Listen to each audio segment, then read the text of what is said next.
Hey everyone, today we're talking about the 4 stages of learning.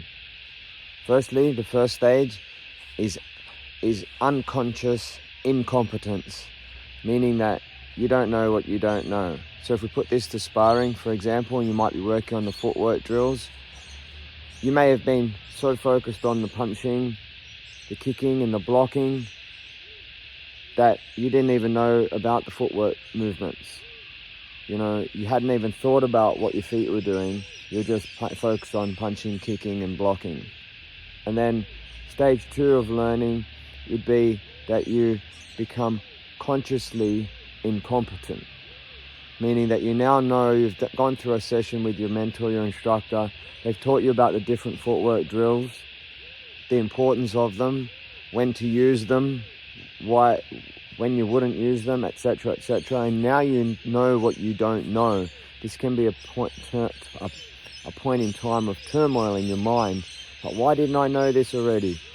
Basically, you probably weren't ready to hear it. That would be the main reason. And you have, when the student is ready, the teacher will appear.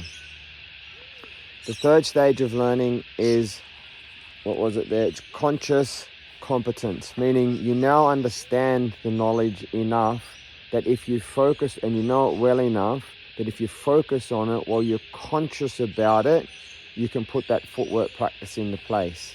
So while you're focusing on it, you can do it. However, if you get put under pressure and you're pushed and you have to focus on blocking, trying to strike, you're out of your comfort zone, you'll most likely go back to your you won't be completing the footwork like you could be. The fourth stage is unconscious competence, meaning that you've done it now, you understand it fully, you've done it now long enough that it becomes an unconsciousness, like breathing. You don't have to think about it, and you will execute it on a continual basis. Now, there's 2 points that I want to make. The first one is you must practice until you can't get it wrong. You don't really know something. Level 4 is, which is the unconscious competence. You don't really know something until you can't muck it up. So if you're doing your kata, for example, and you muck it up from time to time, it's probably because you haven't learned it well enough. Okay? And it will come when you're under pressure. Point number 2 is, once you reach stage 4, you can't go back. You can't unsee things that before you wouldn't have been able to see. Before, when you didn't know, you could look at someone else sparring and not even see the fact that their footwork was terrible or was incompetent or, wasn't there. But from now, you can't go back. You can't look back. Now, this is the real crux of what I want to talk about today, is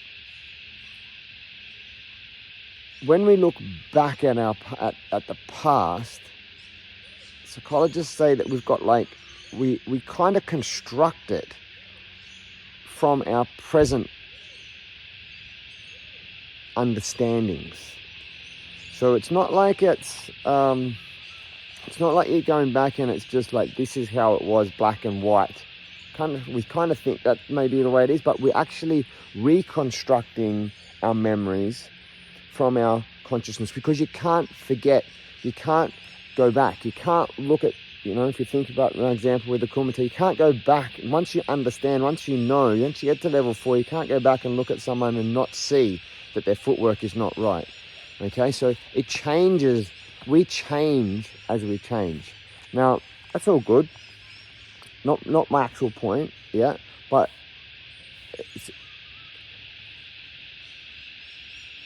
it's easy to forget. This is the thing. It's easy to forget how far you've come. It's easy to think that you're always where you are now, sort of thing, and ignore your progress. So, which means you're not taking confidence from your experience. Okay,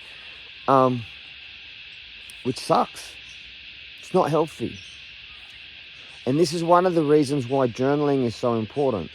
Because when you journal, you're writing it down. When you go back and you see it, it's like, oh yeah, that's where I was. That's the thing. That's it. So journaling becomes really important. Because the normal life that you now live may just be the life of your dreams or even beyond.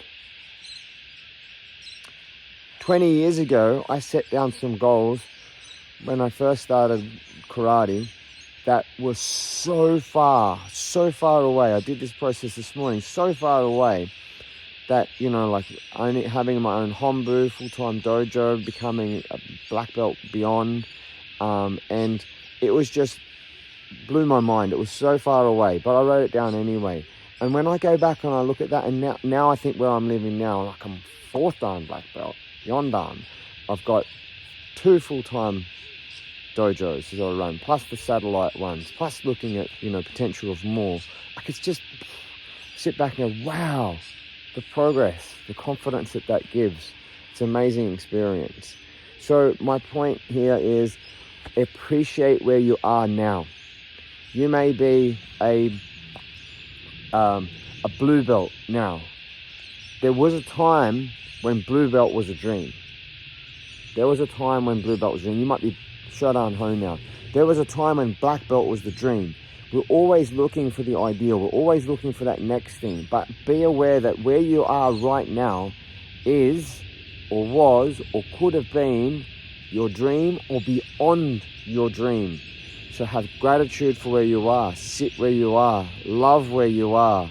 Be happy where you are while you've got your eyes on the horizon and looking to continually and never-ending improvement all for it.